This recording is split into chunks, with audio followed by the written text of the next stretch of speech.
Hello everyone, welcome back to my channel. Today I'm going to be playing with some of these gorgeous new products from Brutus Monroe. I am going to start with these beautiful doodle bookmarks.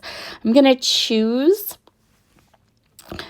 two of them, these two with the floral print, and I'm going to color them up a little bit with my Zig Clean Color markers.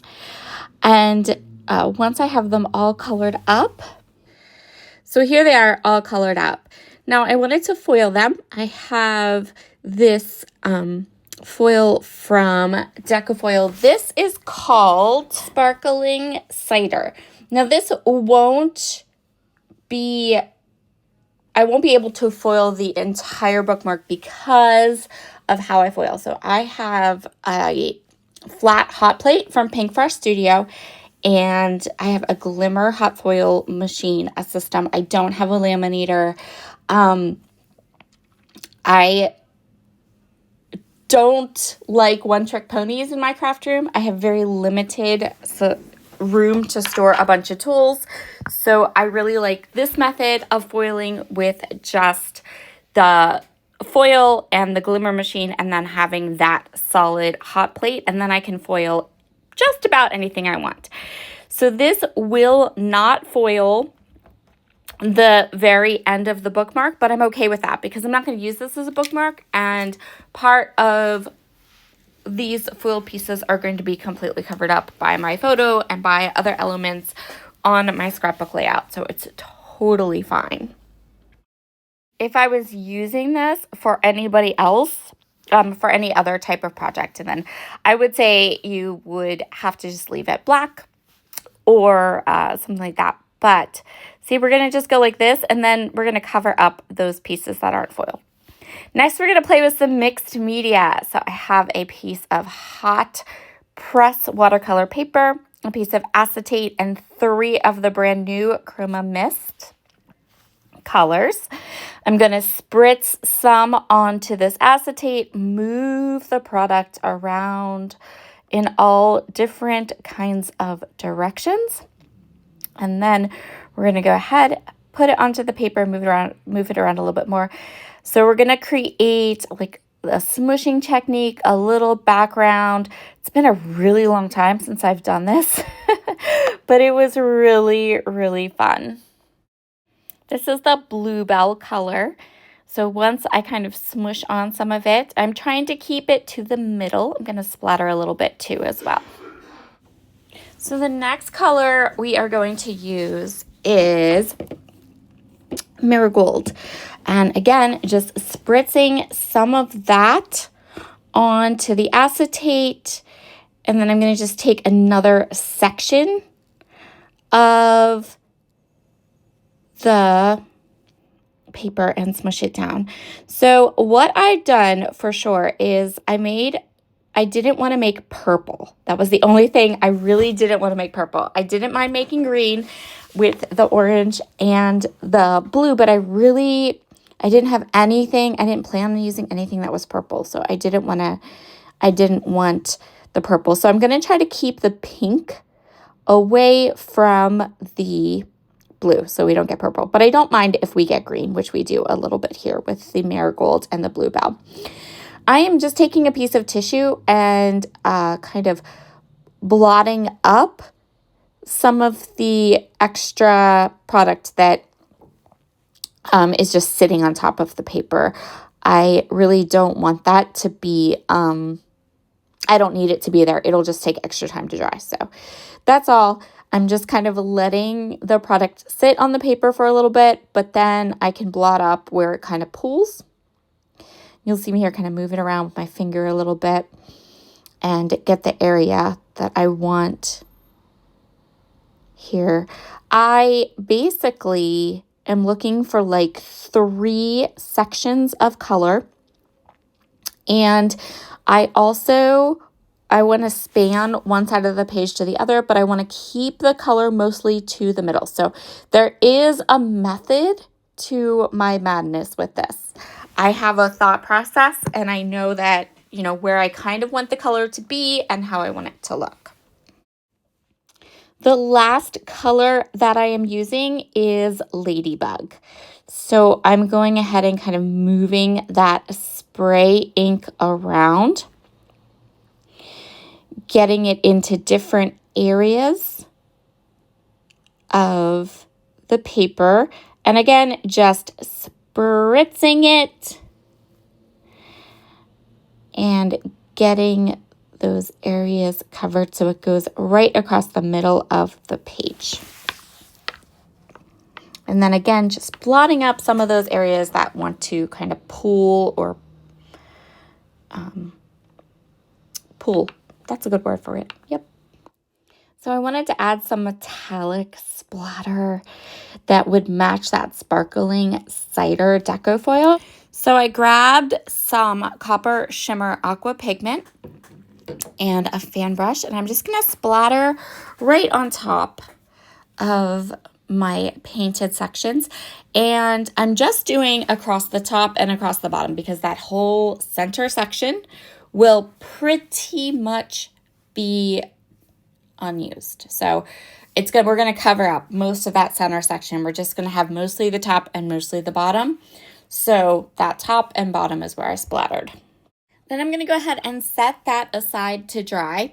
And while that was drying, I fussy cut a whole bunch of flowers from the painted floral paper pad, and you can see the flowers there off to the left. Those flowers are from one of the pattern papers. So I chose one pattern paper from the paper collection, and I fussy cut 2 6x6 sheets, which is why I love that Brutus Monroe gives you 3 or 4 sheets of each pattern. Because when you're a 12 by 12 scrapbooker, you need a little extra paper when you're using 6x6. So I'm going to use these chipboards. These are called, this set of tags is called Valentine tags, I believe.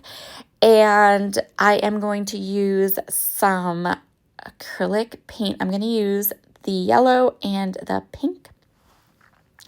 So I wasn't sure if I wanted to add gesso and then the paint, or if I wanted to do the paint right on top of the chipboard and kind of have that brown base in the background. I thought it might be kind of warm to have that brown base, but I'm quickly going to decide that I want gesso. Not that you couldn't, because you totally could put the paint right on top, but I felt like I wanted that white background so you could see the color and have the color be a little bit more pigmented and a little bit more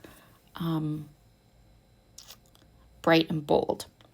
So I am just painting gesso onto all of these pieces, and then I'm going to go ahead and paint the acrylic paint on top of them. The gesso dries really quickly, and so does the acrylic paint, so this really didn't take very long at all to get finished and dried, and then we'll be ready to put our layout together. You can see here how bright and vibrant and fun these chipboard pieces came out, which I thought would be really good to go with the bright, bold painted florals that I have fussy cut there. So now it's time to pull all of these elements all together onto a scrapbook page. So a note about my photo. This is a photo of a relative of mine, and I am not going to put her name, how she's related to me, or how this photo is, what this photo is on social media or on my YouTube channel for safety. Just not doing it. So there will be sections of this layout that will look unfinished because I plan on adding, or in this case, I've already done it, adding the title and the information about this photograph. And I'll tell you where those things go. So if you want to recreate this layout, you absolutely can. But I'm not going to do it to camera. So I grabbed some cardstock. I used the back of the pattern, all of the pattern paper packaging from Brutus Monroe has coordinating cardstock colors on it. So I chose one of those cardstock colors, and I'm going to mat my photo once in this floral paper and then once in the colored cardstock. And I believe this is holly. I'm almost sure this is the holly cardstock that I am using for my mat. And the pattern paper, this floral pattern paper, is the third sheet of the same. It's the same pattern paper that I used and fussy cut some of my embellishments, which you'll see in a second. So here is how this is going to turn out. I'm going to have this band that goes across the middle with the floral elements. I'm going to turn them around and move them around a little bit till I decide how I want them. And then I will have my photograph right there in the middle. So I'm happy with that. I like the idea of having the foiled edges all the way around the layout as opposed to having them kind of go off the edge. And I am using wet glue on anything that I am gluing to my mixed media background because sometimes the tape runner glue, that dry adhesive, doesn't want to hold onto paints or mists or any of those kinds of things. So I'm going to use my Nuvo Deluxe adhesive to get any element that is going to be attached to the mixed media background. So I'm going to tuck all of these fussy cut florals in on the bottom left and then in the upper right of my layout. And then once I had taken all of the photographs, I'm going to come back. I'm going to, in the upper right and the bottom left, stamp and add name, dates, journaling, those types of things to the layout. So just know if you want to recreate this layout, that's where you're going to want to put your title. That's where you're going to want to put your any of your information for the photo, your journaling, those types of things. I absolutely adore how this layout turned out. It's been a while since I have flexed my mixed media muscles on a scrapbook page. I do it all the time on my cards and some other types of projects, but it's been a while, especially since I've used the smooshing technique and done something like this. And I really had fun and enjoyed it immensely. So next, I am going to go ahead and add clusters to the bottom left and upper right-hand corner.